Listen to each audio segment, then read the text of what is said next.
How were they able at a time when there were no cranes? Nothing. That becomes, a debatable question, and everyone starts asking, how is it possible? Now, there is a source, Futuhat-e-Firoz Shahi, written about Firoz Shah Tughlaq, 15th century, copied under Akbar. The text is Tughlaq period, but the copy which today exists in Khuda Bakhsh library is a copy which was made during the period of Akbar.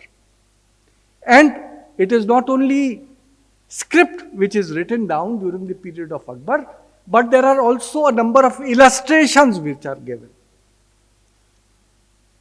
Now, the original text written for Tughlaq period explains how the massive Ashokan pillar was lifted from Meerut and brought to Delhi and fixed on the building, triple-storied building at Firoz Shah Kotla.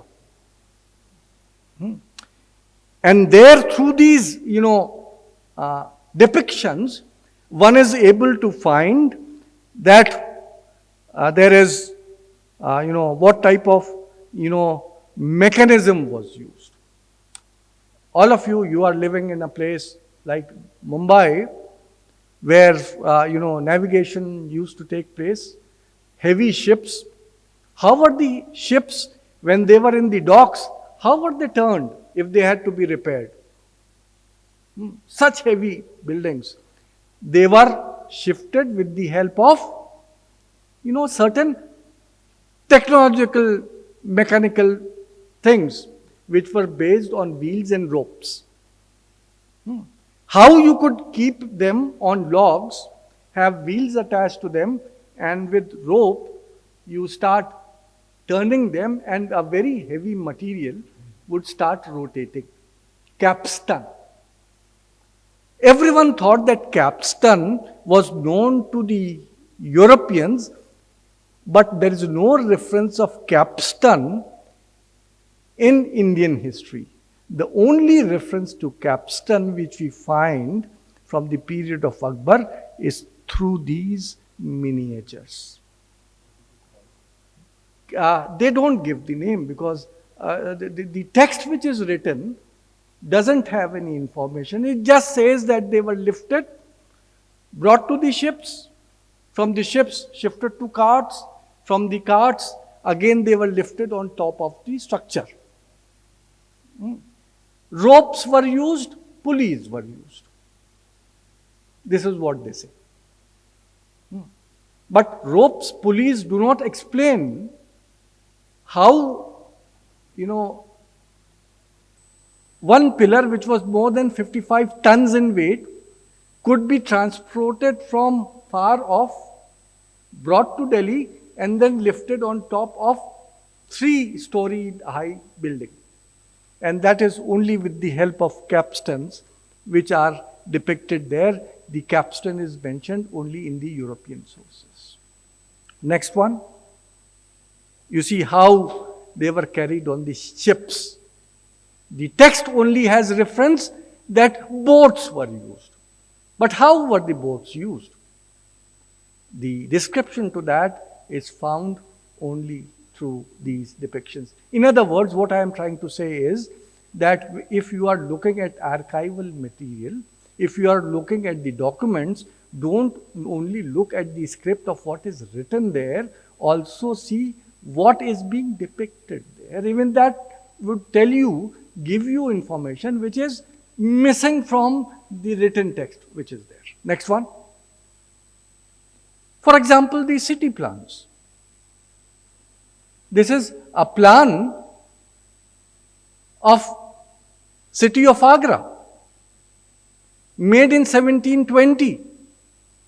By whom? By Raja of Amer, Mirza Raja Jai Singh, the great-great-grandfather of that BJP MLA who now today claims that the Mughal emperors persecuted her family and illegally took up their temple and converted it into their tomb. Now that particular person, Mirza Raja Jai Singh, is making a plan of Agra, of which he was the governor, at a time when the Mughal emperors were very weak. Right? At a time when the Mughal emperors were he was the authority at Agra. And there he depicts in this plan a Jai Singh Pura, an entire locality which is named after his grandfather Jai Singh, who was the person who granted the land during the reign of Shah Jahan for the construction of the tomb of Mumtaz Mahal. There is no, and each and every building, this particular painting has actually been published by Abacosh. Unfortunately, this is today. It is in Jaipur, in City Palace Museum, Jaipur. It is there. It's a very big map.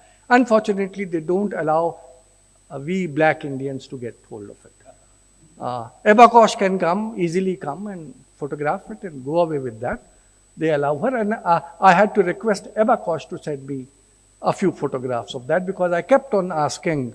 Now it's one of my friends who is in charge at Jaipur, but she also somehow just kept on dilly-dallying, not giving, because perhaps now they are not allowing we historians to have access to that map.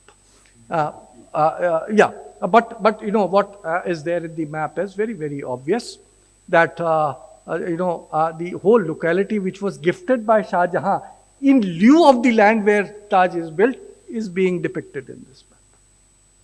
The man is in authority. He never at any place, he makes, he refers to Taj Mahal, which is, given there opposite the fort on this side of the river. He refers to the Taj Mahal. It is Rawza-e Munawwara. He doesn't say my family's temple. He gives it Rawza-e Munawwara. So, I mean, these sources are sources which would counter what is happening today. Next one. Similarly, it is not only the map of Agra, of the other cities. For example, here it is the city of Shahjahanabad. I'm not going into the details. We have taken enough of your time, so I'll just hurry up. Next one. Well, now I come to what is dear to you all. I mean, all of you were waiting for what is there in your collection, but this one is still not in your collection, but belongs to Bhagavad Puran, dispersed, a page from a manuscript, which, just like the one which is here in your collection, belongs to the Lodi period, 1540, and there a battle is being depicted, Lord Krishna. It has nothing to do with the Muslim period. It has nothing to do with the 15th century at all. It is depicting the period of Lord Krishna. But what would an artist make? If I ask, when my daughter was a child, when I would ask her to, say for example, make a gun with the help of a pencil, what type of gun would she make? She would not make the gun which was being used by Babur. What type of gun she would make? She was living at a time when, Afghanistan was happening. So she would be making AK-47s, because this is what she has seen. Today, if you want your child to make something, what would your child be making? It is only something which he or she has seen with your own eyes. So, and who are these, artists, these painters of these texts? They are no more than Chudras. They have no status. They are poor men. They do not travel from place to place. The manuscript was prepared somewhere around the region of Delhi and Agra in 1540. The artist is sitting in that particular region, and what he does, he depicts war as he might have seen it. It's not very clear from there, but if you look at the paraphernalia of the elephants, elephants are of course Indian, there's no doubt, but the type of, things which they are wearing, the type of, how the swords are being held, what type of, every one of you, if you are a student of history, would have read the article of Irfan Habib on, when did stirrup come into India? What type of stirrups were used in the earlier centuries? It was the Turks, when they came, they brought the iron stirrup along with them. The horse bit came along with them. The zine came along with them. The saddle came along with them. It was not there in India before. Now, if a person is depicting a war in Lord Krishna's time and showing everything which is brought to India only around 13th century or 12th century or 11th century, what would you say? Would you now come to claim that during Lord Krishna's times these things were known? No, you would claim that the artist was in fact knowing about these things, and whatever he knew, saw during that period, he drew it. Right? Next one. So, these depictions depict the period in which they were being made. Now, this is the, Aranyak Parva page, which again belongs to around 1540. The period of Sikandar Lodi. Not 1540, I'm sorry. What is the actual date when this manuscript was made? It was made, Sikandar Lodi was in 15, this particular painting was made around 1510 or 11. 1516. Chalo, 1516. And when did Babar enter into India? 1520 in the remote areas, 26 at Panipat, 27 near Agra, 29 in Awadh, 30 he was dead. Right? And it has all the books, all the textbooks, all the information says Babar won the battle because he knew he came with gun and gunpowder. There is an article written by Professor Ikhtidar Alam Khan, which takes into account what has been written by the Portuguese. What is the information, for example, given by Garcia da Horta. He also cites a number of other such, Portuguese accounts where the canons are mentioned.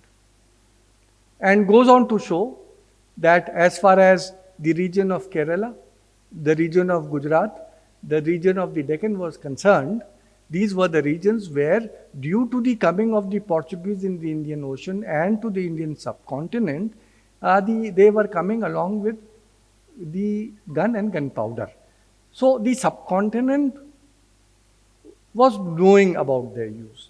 But you might go on to say that even today, Gujarat and Deccan is quite far from where Agra and Delhi are. How is it possible, or is it possible that that particular knowledge which entered through the sea might have also been known in the region where Babar comes and conquers? Maybe Portuguese might have brought this particular knowledge in the Deccan or in the south, but as far as North India was concerned, it was Babar. So it is here that this particular manuscript comes into use. It is the siege of Dwarka. Again, something related with Lord Krishna.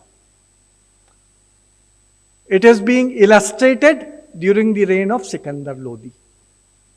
And as Madam said, 1516. A number of years before, Babar's name is even known in the area of Delhi. And what is there? Next page. Next one. Now, look attentively. Look there.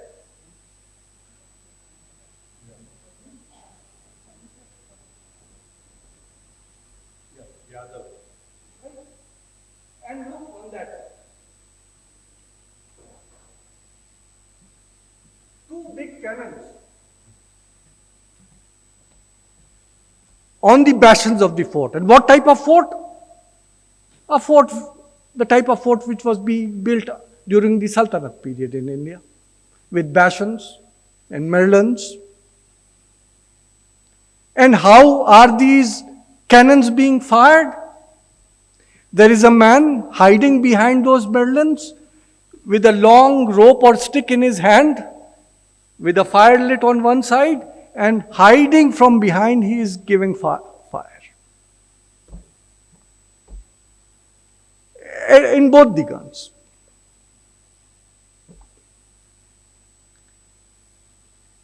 It shows, this particular painting, that cannon and gunpowder were both known to the people against whom Babar fought in 1526. Both at Panipat and at Khanwa. Rana Sanga had fought in Malwa. Rana Sanga had come into contact with the rulers of Gujarat. And it is in the region of Gujarat that you hear about Portuguese having brought that gun and cannon. Now, this artist sitting at Mathura in the reign of Sikandar Lodi has not visited Gujarat, but he has seen in the area around him such cannon fights taking place, and before Babar enters into the sea. The fact, you may then ask me, why did Babar win? Is it actually very wrong to say that the gun and gunpowder had no role to play in his victory? No, it did have a role. The role was of tactics. As is being depicted here, or as is being referred to in the Portuguese sources, the cannon is always heavy and shielded behind something. Here, behind the ramparts of the fort, in Portuguese, on elephant tops, where they can be maneuvered. The beauty of Babar was that he used both gun and gunpowder in open battle. Now revisit the page of Babar Nama, where Babar talks about the battle of 1519, Bajaur.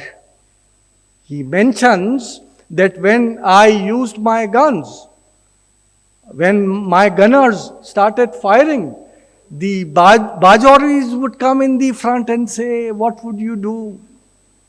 It won't harm us, because they knew the cannons are heavy, and as soon as they would fire in one direction, we will escape on the other side. There will be no effect.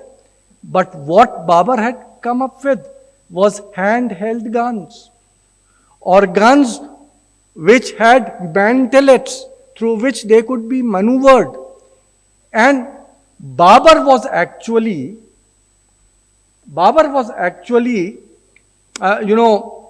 able to win the battles. Why? How? Because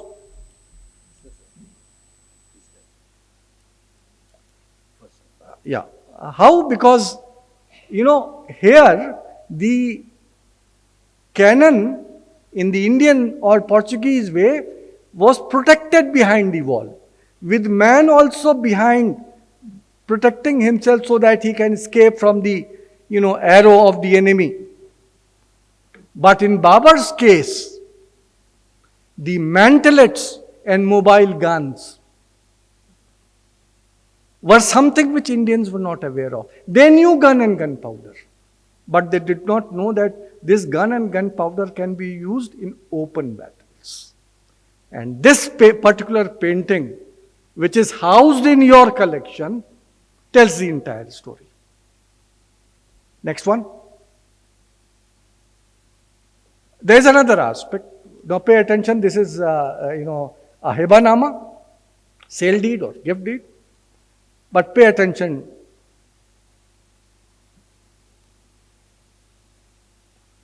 Alamat daskhat. Symbols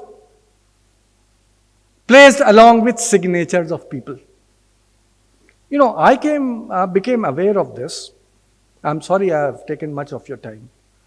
I became aware of this while I was working on Mason's marks. When I was working on Mughal monuments, and I started looking at the, original stone pieces of those buildings, I found that each and every original piece of stone had either a signature or a mark which was drawn on that. And I didn't know what it was.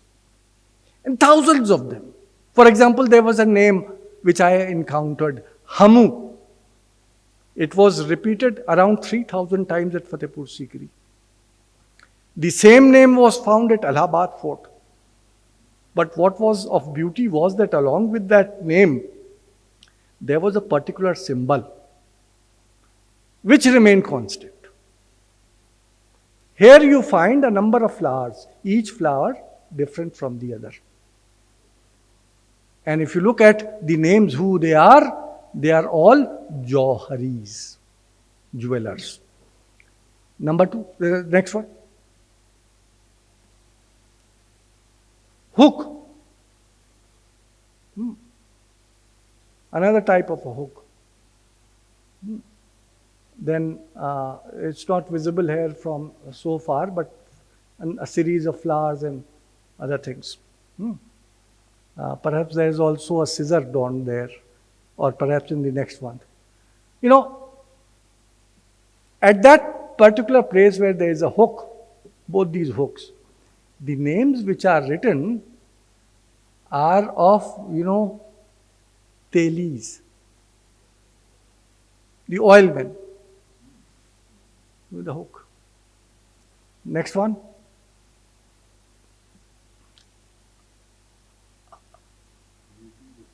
The swastika. Swastika. But a scissors. Khemadoz, a tent maker. Swastika.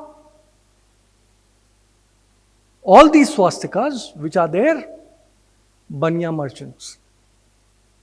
Banyas, different banya. Separate families, but all banyas. Next one.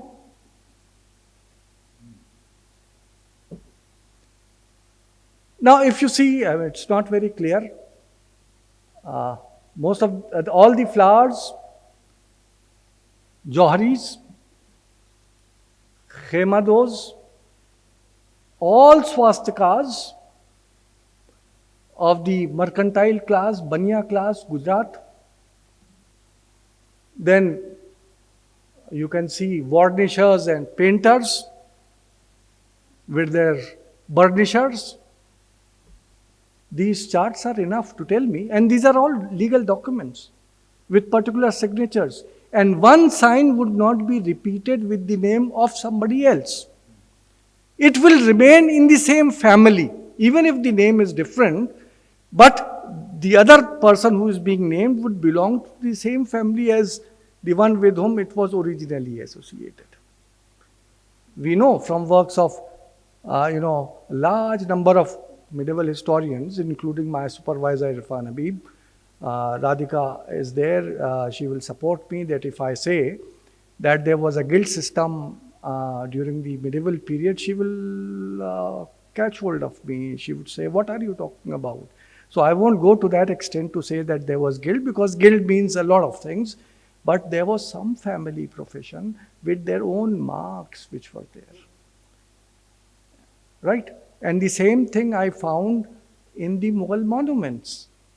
Those stone cutters and masons who belong to various families of masons and stone cutters, each of them having their own particular mark, which they would leave behind. They were the original architects of all these buildings. Sometimes it is asked, who was the architect of such and such building? They have left behind their marks, as is evidenced from these, archival source materials. Next one, please. And then, of course, all of us keep on talking about rich men. What about the workers?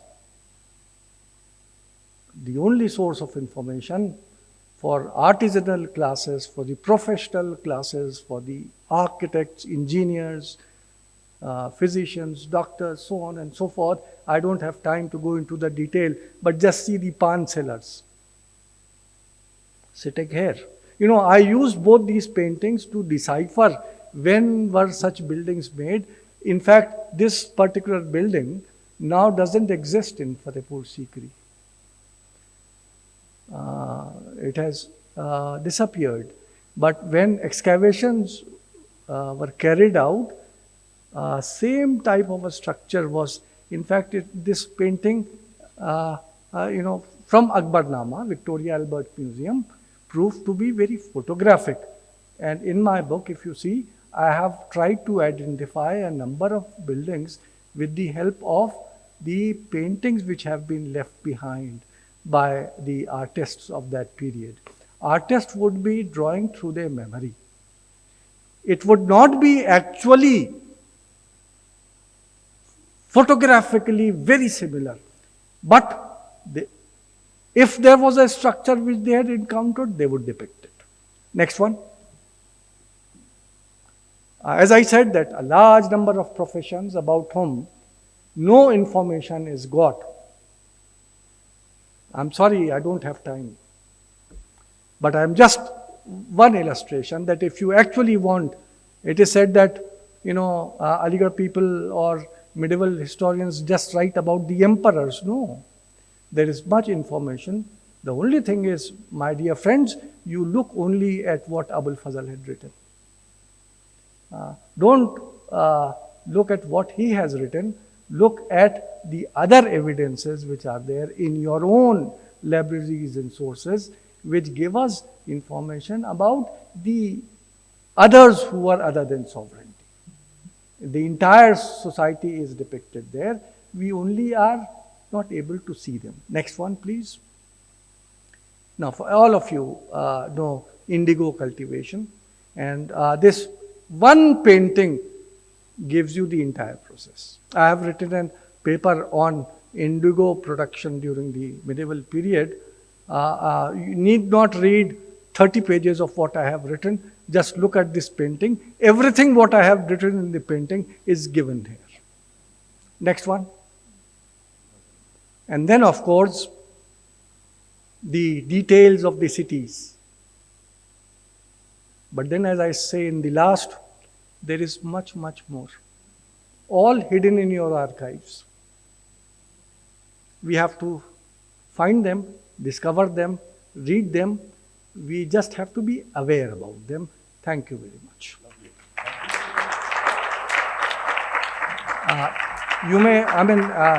She's going to invite questions, but before she does that, I'll just say, if anything on medieval India you want to ask, even apart from what I have presented in the paper, you are free to.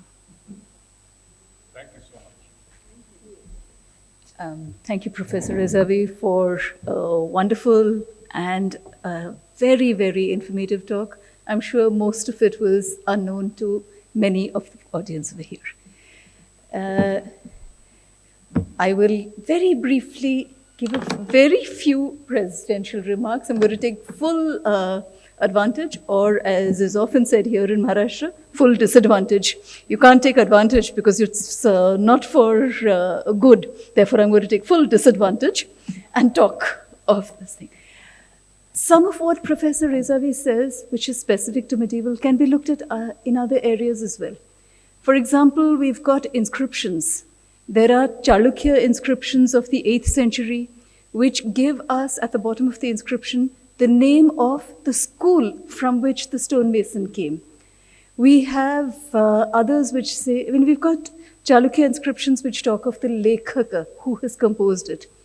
There is this phenomenal inscription which has been studied in literature, which is the eulogy of Pulakeshin when he went and he attacked the island of Elephanta. And it's a marvelous piece of writing. There is the writing in Prakrit, the Karpura Manjari, which belongs to the 10th century. There's a whole range of material that we have unfortunately ignored altogether as, oh, this is just poetry, this is not history. When we're looking at sources, we are looking at something which increasingly we are calling traces of the past. And these traces are to be found anywhere. We also, and this is going back to what Professor Rezavi said, we also need to know the context within which the documents were written. There is a document which is a letter of complaint to the Ottoman emperor, which is written, and this was told to be my own teacher, Professor Muzaffar Alam, who said that this is a document which is written by somebody in Bengal, because there are many words in this which are not Persian at all. It's written in the Persian script, but there are words which are very, very typical of the Chittagong area of Bengal. Says if you don't know Bengali, you wouldn't understand what on earth he's talking about. You dismiss it as just something. So look at context, look at spaces, look at the ways in which they were written, when, how, where they were written, and then we try to build a more complete picture of a vibrant period of our own past. I'm not going to abuse my privileges anymore, and I will instead ask the audience, if you have any questions, please address them to it. Questions? Yes, Rashid? Nadeem? This is a truly fascinating sort of lecture which could occupy the audience for hours together. I have a couple of questions to ask. One thing which strikes me immediately to ask is, what is the extent of literacy in the periods that you study? And do we see any increase in literacy over the centuries under Mughal rule? Secondly, coming to these marks and identity marks, we see this even in the 19th century in Bombay. Different professional groups use these marks in insolvency records to identify themselves. Now, clearly there is a very old history of all this. But the question that I want to raise is, does this sort of source material throw any light on the mobility of different professions? I mean, do we see knowledge being concentrated on specific professions entirely within specific groups over centuries? Or do we see diffusion of this knowledge taking place? Is there an upward mobility of people that this sort of information seems to suggest? Or is it that it is a very static sort of scenario across the centuries? Very interesting questions. Let me start with your answering your first one, which is on literacy. I mean, this is a very pertinent question in the sense that sometimes we get certain type of inscriptions, for example, on public structures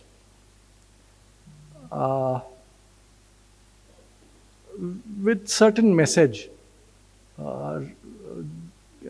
being given through these epigraphs. The question is, were these actually read by the people or comprehended by the people? Who were the actual audience for this? For example, I would refer to the work of Alka Patel. She starts with the certain of these Ghaznavite buildings. For example, at Qutub Minar itself, certain verses are chosen in Arabic, communicating a certain meaning, which are written on the monument, which actually communicate the importance of the Sultanate, the importance of Islam, the fact that how Muslims would go to heaven and how kuffars would suffer. The question which Alka asks is that whether any of the people who are visiting that mosque, Hindu or Muslim, know what is written out there. Perhaps she is quite right. Number one, that no non-Muslim would be entering that building, so keep on calling kafir whatever you have to say. Who's going to read it? There are works which have been done on, for example, a structure like the Jama Masjid at Firozshah Kotla, very near to that Ashokan inscription, Topra inscription, where Temur came and offered his prayers. Now it is in a dilapidated condition, but once upon a time there was a particular Firozshahi text which was given there, full of religious information about the type of good Muslim work which Firoz Shah was doing. Who was the audience? Who was reading it? We know that Firoz Shah was actually making the posts on the road, those post offices or whatever you call them, for military purpose. But here in this inscription, they are given a religious purpose. We know that these roads were being built for the merchants. Here it is being referred to for the conquest of Islam. So which one is correct? His other texts or this text which has been written on the buildings? These are some of the questions. Or for that matter, come to the Mughal period. That's a period which is a little remote, but come to the Mughal period. Agar Firdaus Barru'e Zaminast, Haminast, everyone has heard about that. Shah Jahan claiming if there is a heaven on earth, who is seeing that particular verse? Who is allowed to go there to that palace except for his own family? For whom is it meant? So, in other words, there are a lot of questions which have been asked. That we do keep on getting these epigraphs and things, but were they really read? What was the literacy which is present during that period of time? I would answer it in a different fashion. I would say that if you look at the development of, say, madrasa, the educational institution, first thing is that we should not be misled by these terms. Today, the term madrasa stands only for a place, a seminary where Muslim education is being imparted. Right? But then during that period of time, madrasa is a term which, number one, is not meant for school. and definitely not for Islamic school, right? So if you look at the development via the sources, we find that over a period of time, the number of madrasas keeps on increasing over a period. By the time that we reach the Mughal period, we start getting madrasas where even Jesuit fathers are being invited to give education to the children. Tavernier, for that matter, visits a madrasa. I think it's Tavernier, where when he enters into the classroom, these are all non-Muslim Hindu boys, Hindu in the present sense of the term. They are sitting there, and before them are two globes. And the children, out of enthusiasm, asks this foreigner who has entered into the class, "Sir, where are you coming from?" He takes the name of his country. They say, point this out on this globe. Famous story. I have another reference given in one of the sources, which is from Bilgram. It is Shah Jahan's period. A noble is traveling. While passing by Bilgram, he is informed that in the local madrasa of that area, some scholar is giving a lecture on such and such topic. So this particular military officer decides that he is going to hear to what is being taught, or what is the lecture about. I mean, you just come to know that there is someone coming to speak on Mughals, so let us hear what he has to say. So this noble, who is not a scholar but a military officer, goes to that place where this lecture is being delivered, but then notes, "I could not understand a single word, because the lecture which this particular mullah was delivering was not in Persian or in Arabic, but in Hindavi." Meaning thereby that by at least Shah Jahan's period, these educational institutions had proliferated even to Mufassil towns, number one.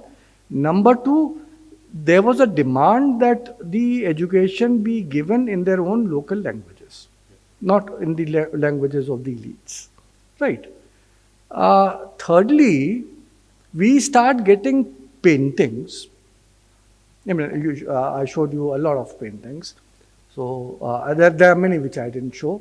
There are a lot of madrasas which are being depicted with both girls and boys sitting together, and the teacher with a stick teaching them. So there was co-education as well going on. What is happening is that over a period of time, what happens is that education is being imparted even to the common people in their very language, and the education being imparted is also to the boys and girls, all of them together. So one thing is very clear. There was a particular class which was getting educated. We are in the 21st century even today. If you look at the majority of the population, we are still illiterate. So we are talking about 16th, 17th centuries. Perhaps the literacy rate was not very high, but one more fact, that from 14th century onwards, there is an introduction of paper. And this introduction of paper results in manufacturing of a large number of manuscripts. So much so that paper which was known, the best paper was from Egypt. But by 17th century, the best paper being produced is in India.